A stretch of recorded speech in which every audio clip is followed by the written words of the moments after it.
17.3km. 여러분, 혼자 운전할 때 가장 무서운 순간이 언제인지 아시나요? 바로 터널 안에서 차가 멈췄을 때입니다. 오늘 들려드릴 이야기는 경기도와 강원도를 연결하는 한 터널에 얽힌 실화입니다. 2015년부터 현재까지 10년 동안 이 터널에서 28명이 사라졌습니다. 경찰은 가출, 실종으로 처리했습니다. 하지만 차는 터널 안에 그대로 있었습니다. 시동이 켜진 채로, 운전석 문이 열린 채로 사람만 사라졌습니다. 이 터널의 이름은 제3행성 터널, 총 길이 17.3km, 국내에서 세 번째로 긴 터널입니다.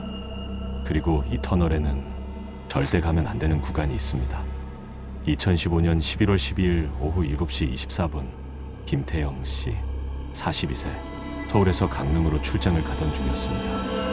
그는 제3행성 터널에 진입했습니다. 17.3km, 약 15분이면 통과하는 거리입니다. 하이패스 기록에 따르면 그는 오후 7시 24분 정확히 터널에 들어갔습니다. 하지만 그는 터널 밖으로 나오지 않았습니다. 아내가 전화를 걸었을 때 전화는 연결됐습니다. 하지만 아무 소리도 들리지 않았습니다. 단지 바람 소리 같은 것만 희미하게 들렸죠. 아내는 불안했습니다. 남편에게 계속 전화를 걸었습니다. 10통, 20통, 전화는 계속 연결됐지만 아무도 받지 않았습니다. 오후 11시, 아내는 경찰에 신고했습니다. 경찰은 다음날 아침 터널 안에서 김태형 씨의 차를 발견했습니다. 터널 입구에서 정확히 13.7km 지점, 비상주차 구역도 아닌 1차선 한복판에 차가 서 있었습니다. 시동은 켜져 있었습니다. 라디오도 작동하고 있었습니다. 운전석 문이 반쯤 열려 있었습니다. 하지만 김태형 씨는 없었습니다. 더 이상한 점은 블랙박스였습니다. 블랙박스는 오후 7시 38분까지 녹화되고 있었습니다. 그 이후로는 꺼져 있었습니다. 경찰은 마지막 녹화 영상을 확인했습니다. 7시 37분 52초, 김태형 씨는 평범하게 운전하고 있었습니다. 라디오에서는 뉴스가 흘러나왔습니다. 7시 37분 58초, 그의 표정이 굳었습니다. 무언가를 본 듯 급브레이크를 밟았습니다. 7시 38분 00초, 차가 멈췄습니다. 7시 38분 02초, 김태형 씨가 앞을 뚫어지게 바라봤습니다. 7시 38분 05초, 그가 입을 벌렸습니다. 소리는 녹음되지 않았지만 이 모양을 보면 저건 뭐야? 7시 38분 08초, 그가 안전벨트를 풀었습니다. 7시 38분 12초, 차 문을 열었습니다. 7시 38분 15초, 차에서 내렸습니다. 7시 38분 18초, 블랙박스가 꺼졌습니다. 경찰은 터널 CCTV를 확인했습니다. 하지만 13.7km 지점에는 CCTV가 없었습니다. 가장 가까운 CCTV는 1km 앞에 있었습니다. 그 CCTV에는 김태형 씨의 차가 찍히지 않았습니다. 마치 그는 13.7km 지점에서 멈춰선 채로 사라진 것입니다. 그 이후 김태형 씨의 실종 사건은 이대로 남았습니다. 하지만 6개월 후 똑같은 일이 벌어졌습니다. 2016년 5월 3일, 이번에는 대학생 커플이었습니다. 그들의 차도 13.7km 지점에서 발견됐습니다. 시동 켜진 채로, 문 열린 채로, 블랙박스 마지막 장면, 여학생이 무언가를 가리키며 소리를 질렀습니다. 남학생이 차를 세웠습니다. 둘 다 차에서 내렸습니다. 그리고 사라졌습니다. 2017년 3건, 2018년 5건, 2019년 7건, 모두 같은 지점이었습니다. 13.7km, 모두 같은 패턴이었습니다. 차는 남아있고 사람만 사라졌습니다. 정부는 패닉에 빠졌습니다. 터널을 폐쇄할까 고민했지만 이 터널은 영동고속도로의 핵심 구간이었습니다. 대신 13.7km 지점에 CCTV를 추가로 설치했습니다. 증문의 시간 감시 체제를 구축했습니다. 그리고 2020년 6월 8일 CCTV가 그것을 포착했습니다. 오후 6시 15분 한 SUV가 13.7km 지점을 지나가고 있었습니다. 갑자기 차가 멈췄습니다. 운전자가 차에서 내렸습니다. 30대 남성이었습니다. 그는 터널 벽 쪽을 팔았습니다. CCTV 영상에는 아무것도 보이지 않았습니다.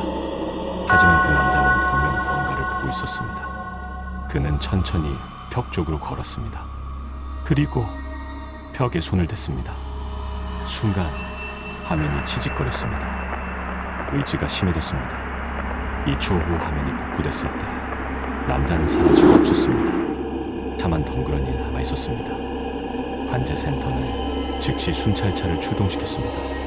3분 만에 도착한 경찰이 본 것은 텅 빈 차뿐이었습니다. 하지만 이상한 점이 있었습니다. 터널 벽에 손자국이 찍혀 있었습니다. 아니, 정확히는 벽 속으로 들어간 듯한 손자국이었습니다. 마치 벽이 액체였던 것처럼 손이 벽 속으로 빨려 들어간 흔적이 남아 있었습니다. 정부는 전문가 팀을 꾸렸습니다. 터널 구조 전문가, 지질학자, 심지어 물리학자까지. 그들은 13.7km 지점을 집중적으로 조사했습니다. 그리고 놀라운 사실을 발견했습니다. 13.7km 지점의 터널 벽 뒤에는 빈 공간이 있었습니다. 자연적으로 생긴 동굴이었습니다. 터널을 뚫을 때 발견하지 못한 거대한 공동이었죠. 지질학자는 말했습니다. 이 공간은 이상합니다. 자연적으로 생긴 게 맞지만 내부 구조가 너무 복잡해요. 마치 미로 같습니다. 그들은 벽에 구멍을 뚫고 탐사팀을 보냈습니다. 3명의 탐사대원이 들어갔습니다. 무전기와 카메라를 장착하고 처음 10분은 순조로웠습니다. 내부가 꽤 넓습니다. 천연 동굴이 맞는 것 같습니다. 기온이 낮네요. 약 12도 정도입니다. 벽에 이끼 같은 게, 잠깐, 이거 이끼가 아닌데 뭔가 글씨 같은 게 새겨져 있습니다. 관제실에서 물었습니다. 무슨 글씨입니까? 한글인데 읽기 힘들어요. 옛날 글씨체 같은데. 대원이 카메라를 가까이 댔습니다.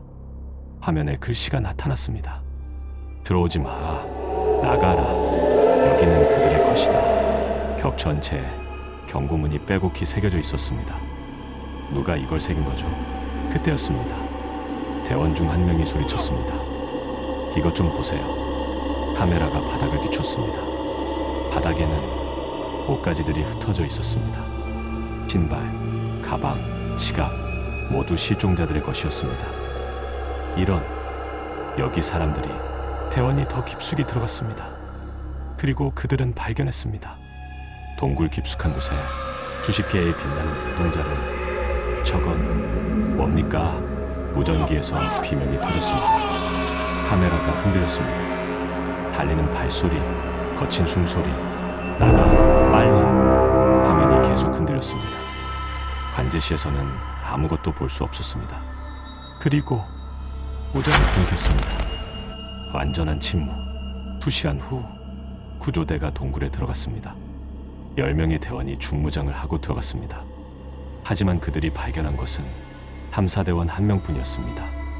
그는 동굴 입구 근처에서 기절해 있었습니다. 온몸에 긁힌 자국이 가득했습니다. 나머지 2명은 찾을 수 없었습니다. 깨어난 대원에게 물었습니다. 무슨 일이 있었습니까? 그는 눈을 크게 뜨고 떨면서 말했습니다. 그들이 살아있었어요. 누가요? 실종자들이요. 하지만 사람이 아니었어요. 눈이 빛났어요.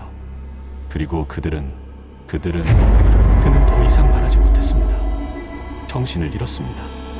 그 후 6개월 동안 정신병원에 입원했습니다. 퇴원 후에도 터널 이야기만 나오고 공원 발작을 일으켰습니다. 정부는 급비리의 결정을 내렸습니다. 23.7km 지점의 동굴 입구를 완전히 봉인하기로. 하지만 단순한 시멘트 벽이 아니었습니다.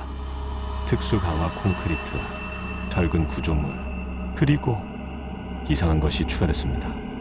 공사 현장에 무당이 불려왔습니다. 정부 공식 기록에는 없지만 현장 인물들은 기억합니다. 흰 옷을 입은 노인이 와서 구판을 벌였다고, 벽에 부적을 붙였다고, 주문을 외웠다고. 이제 괜찮겠습니까? 공무원이 물었습니다. 무당은 고개를 저었습니다. 일시적일 뿐입니다. 저것들은 배고픕니다. 계속 나오려고 할 것입니다. 그럼 어떡합니까? 주기적으로 달래줘야 합니다. 하지만 무당은 말을 멈췄습니다. 하지만 뭡니까? 언젠가는 나올 것입니다. 봉인 공사는 2주 만에 끝났습니다. 그 후 1년 동안 실종 사건은 일어나지 않았습니다. 사람들은 한심했습니다. 문제가 해결된 거야. 하지만 2023년 10월 한 트럭 기사가 13.7km 지점을 지나가고 있었습니다. 밤 11시 갑자기 트럭이 흔들렸습니다. 무언가가 트럭을 받은 것 같았습니다. 기사는 백미러를 봤습니다. 터널 벽이 움직이고 있었습니다. 아니, 정확히는 벽에서 무언가가 튀어나오려고 하고 있었습니다. 손 모양의 돌출, 얼굴 모양의 흔적, 벽이 안쪽에서 밀려나오고 있었습니다. 기사는 악셀을 밟았습니다. 다음 날 그는 신고했습니다. 정부는 즉시 확인했습니다. 13.7km 지점의 보물에게 금이 가 있었습니다. 작은 금이었지만 계속 커지고 있었습니다.